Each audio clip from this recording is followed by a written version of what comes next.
This is a dosing video on how to use the GI Janelle 1 powder successfully to eradicate your IBS and SIBO symptoms. And if this video gets cut off on the platform that you're using, then you can find the full-length video at gijanelle.com. I'm going to divide this information up into 3 categories: for strong patients who are very resilient, for moderately sensitive patients, and for very sensitive patients. Regardless of which of those categories you fall into, your dosing can be taken all at once or divided. It can be taken with food, or it can be taken between meals. It can be used as a bitter, because it does have a bitter flavor, as a digestive bitter stimulant before your meals. So regardless of how you want to take it, you basically just need to get whatever dose you're at in your titration, because you're going to titrate up within that 24-hour period. And that's really the only criteria. You don't really want to miss a 24-hour period. So for the people who are considered strong, robust, now these people might have a couple of things they can't eat, but they're not highly restricted in their diet and not highly adversely sensitive to medications or supplements. So in this case, what you're going to do is start with a half a teaspoon of the GI Janelle 1 powder in water or juice, and do that half teaspoon for 7 days, every day for 7 days.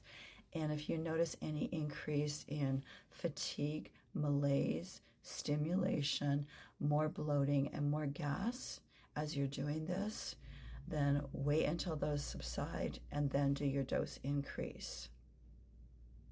Those are all good signs. If you have those signs, that means you're killing things inside of you and your body's cleaning up the mess. And that's what you want to do, because you want to eradicate those species that are causing problems in your large and in your small intestine. And the other thing that's happening is you're having sulfur upregulation reactions. Nobody is allergic to sulfur, and you need it. It's an essential element. So if your body is not used to having it because maybe you've been avoiding cruciferous vegetables, allium family vegetables, things that provide you with plant-based sulfur, then you're going to have to be patient with your body while it relearns how to use those. That's also not a bad thing, because it's going to keep you healthier in the long run. So half a teaspoon increases each 3 to 7 days to get to the full treatment dose of 6 heaping teaspoons. You hold that dose for 8 weeks, and then you titrate down weekly by 1 teaspoon to get to a maintenance dose of 1/2 to 1 teaspoon daily, and you hold that for about a year. Now, most people, once they get up to that full treatment dose, are going to at some point in their experience major decrease in their gas and bloating symptoms or resolution of those symptoms. And we hold the dose for the 8-week period because the studies show that over the course of time at a high dose, and that's when it's effective at permanently eradicating those gas-producing species inside of you. So that's what you want to hit, and that's what you want to hold. And at the end of that 8-week period, you can start to reintroduce your foods. You're going to reintroduce those in 2 different categories. One is inflammatory foods. That's your dairy, wheat, eggs, soy, sugar. You introduce them one at a time. Wait 2 days after introduction to see whether or not your body is okay with those. Your body will tell you. If you introduce them, wait 2 days and keep track of what's going on in terms of any adverse symptoms. If you don't have any, reintroduce those back into your diet. With the FODMAP foods, the fermentable foods, you're going to do something different. You're going to introduce them very gradual as prebiotics, so that you're increasing the overall alpha diversity of your microbiome. The microbiome is determined by what we eat, and that's been studied and proven. A pill is not going to help you with alpha diversity, but your food will, especially if you're eating high density nutrient food, plant-based foods, not ultra processed plant-based foods that look like they did when they were harvested. Okay, so that's the strong patient. The moderately sensitive patient, what you're going to do is you're going to do a slower titration. And with that, you're going to start with 1/8 of a teaspoon of the GI1 powder in juicer water for 7 days. If you notice any malaise, fatigue, stimulation, or increase in bloating and gas, you're going to continue at that daily dose until those abate without increasing. And then you're going to increase each 7 days by 1/4 of a teaspoon. So first 1/8 and then 1/4. And then you're going to continue on with that increase each 7 days until you get to the full dose of treatment dose of 6 heaping teaspoons a day, all at once or divided with or without meals.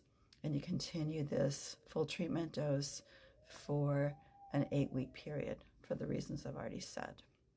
Then you're going to titrate down by 1 teaspoon weekly to get to a maintenance dose of 1/2 to 1 teaspoon daily. And then you're going to reintroduce your fermentable foods gradually as prebiotics. And then you're going to introduce any foods you've been avoiding that are inflammatory: eggs, wheat, dairy, gluten, sugar, soy, and wait to see what your body does with them for 2 days after you've eaten them, to see if you can actually tolerate those. And if you can't, don't eat them. Let's talk about the very sensitive people. Now, these are the people who have been through, chances are, years of testing and treatment. I see this all the time. People come in with a stack of SIBO tests. They've had course after course of Xifaxan, metronidazole, erythromycin. They're on motility treatments. They've tried everything, every single diet under the sun, and they're really sensitive to anything at this point, and they're probably quite sulfur deficient, so that adds to the problem.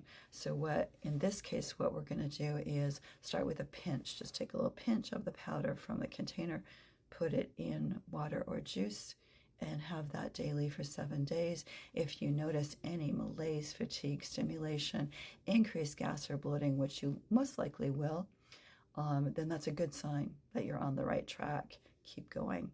Do pinch dose increases each 3 to 7 days until you get to 1/8 of a teaspoon. Then you can try to increase by another 1/8 of a teaspoon. So you'll be at 1/4, 1/8 and 1/8 this quarter. And if your symptoms worsen too much with this jump, then go back to pinch increased doses until you reach 1/4 of a teaspoon. You can keep on repeating this process, pinch doses or 1/4 of a teaspoon increases, whatever your body can handle. Once you get up to the higher doses, you'll be able to increase more quickly, like say 2 to 3 teaspoon doses. And at some point during that higher dose, you're going to notice a real impact in your decrease in your gas and bloating symptoms, even in diarrhea and constipation, because this is helping with motility, helping to repair the internal structure of your digestive system so it knows how to function normally. And again, once you reach that full 6 heaping teaspoon dose, you hold it for 8 weeks, and then you do the same titration down once a week by 1 teaspoon until you get to a maintenance dose, and then you can work on reintroducing your foods. So I hope this helps you understand that this is a different type of treatment that we're used to in pharmaceutical medicine, right? In pharmaceutical medicine, you have a problem, you take a pill, and it gets better. This is regenerating your system, so it takes time and patience, but in the long run, for my 30 years of using this for IBS and SIBO, it's been a phenomenal treatment for the majority of people.